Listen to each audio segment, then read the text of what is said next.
So when you ask me about the elections, the midterms are coming up next November, anything can happen between now and then.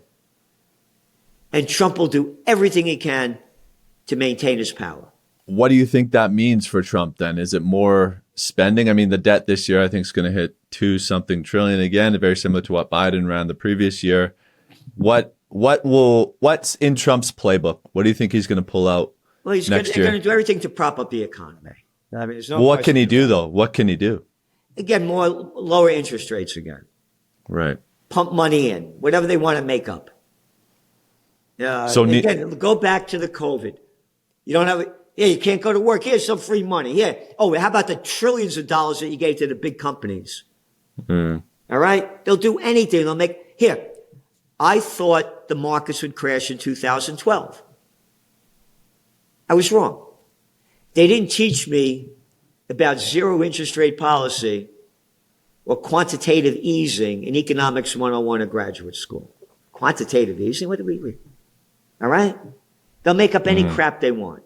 And this is one reason, that's one reason, Gerald, why I have such a hard time moving to cash or getting out of equities, is because I feel like there's just a new monetary tool that they can create on a whim. I mean, this bull market essentially has been going on for 15 years. Why can't it go on for another 3 to 5 years? You're 100% right.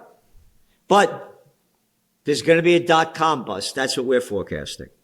When the dot-com bust happens, that's going to bring down the equity markets and crash the global economy, just like it did the Panic of '08, which is we took out the domain name of the Panic of '08 in 2007. We call that one too. And that's what we're looking at. It's not going to be a depression. It's going to be the greatest depression. The global economies around the world have been artificially propped up. And when this thing goes down, it's going to go down big and hard. And you're thinking that could be as early as next year? Yes. Absolutely. Jeez. Absolutely. Where would you hide if you're an investor? Where would you hide in such a scenario? I don't give financial advice, only speaking for myself. As one of my sayings, Gerald Celente's GC's 3Gs, guns, gold, and a getaway plan. I'm very bullish on precious metals, have been.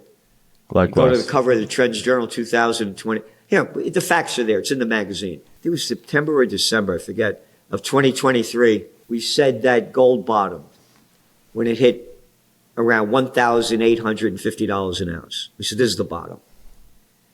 And that was I think it was in September 2023. And then for our top trends in 2024, we said a golden year for gold. Gold went up some 30% last year, 2024. So we're very bullish on it. Also, when things go down, real estate prices are going to, they're going to go down heavy. Not a crash, but they're going to go down. So I invest for myself, only speaking for myself. I'm not a good cat playing the equity markets. Gold, silver, and real estate. I had buildings up here in Kingston, New York. Kingston was the first capital of New York State before the British burnt it down. It was the third Dutch settlement. There are more pre-Revolutionary War stone buildings here than any place else in America. And I own 3 on the most historic 4 corners in America. The only place with pre-Revolutionary War stone buildings on each corner. Wow. I bought 4 buildings in 2012, right at the bottom. And now Kingston is like one of the hottest places in New York State. People from, when COVID happened, people flooded up here buying stuff, that they need sight unseen to come up here. And it just keeps booming and booming.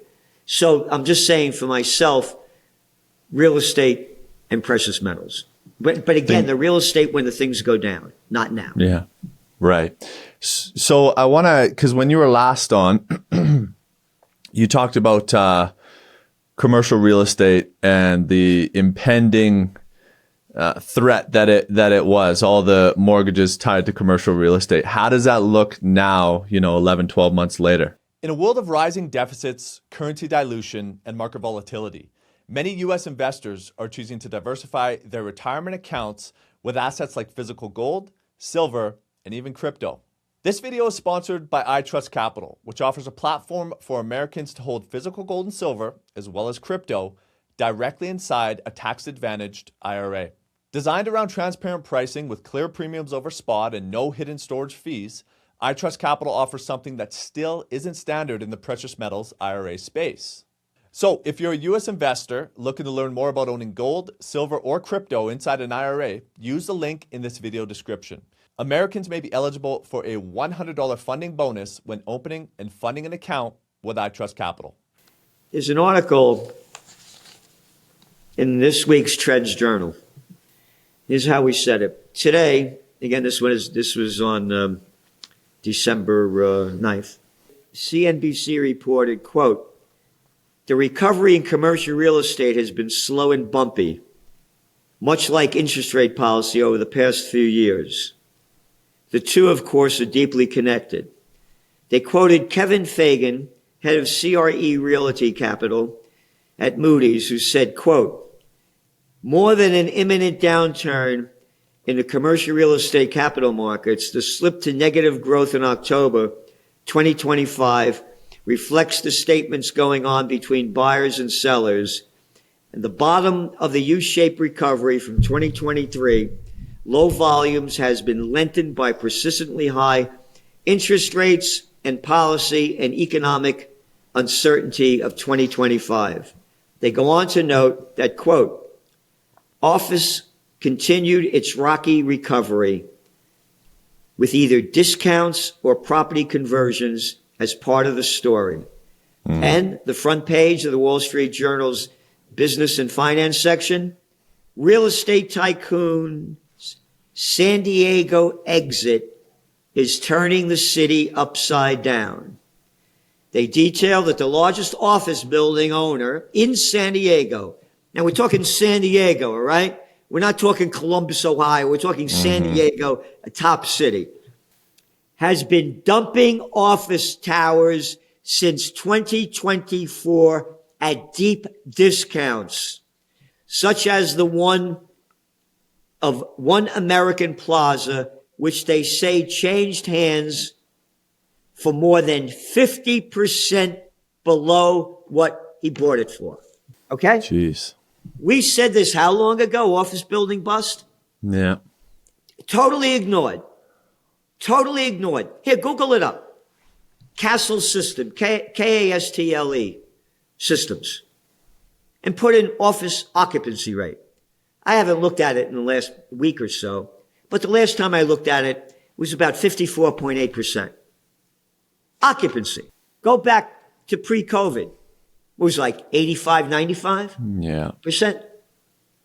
There's going to be failures. They're not going to be able to pay the debt on these buildings. Go back to 2023, ancient history. 3 banks went down. First Republic, Signature, and Silicon Valley Bank. 3. Down went the equity markets, up went gold. 3 banks? You're going to see more than 3 banks going down. They're they're not going to be able to pay off these loans. No way, no how. In the office buildings.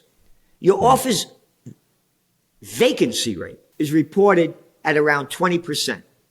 Before COVID, 11%. Doubled. So, we go on to say, quote, "The central business district is contending with quality of life issues such as crime and homelessness." All right. Again, I'm a guy born in the Bronx. I know New York City. Whole different city, man. Go all around. People sleeping out in the streets everywhere. Crime. One wife said when they locked down everybody during COVID war, they destroyed the lives and livelihoods of hundreds of millions of people. And I said, when people lose everything and have nothing left to lose, they lose it. And they've lost it. And again, going back to why this guy, Mondani, won in New York City. Yeah.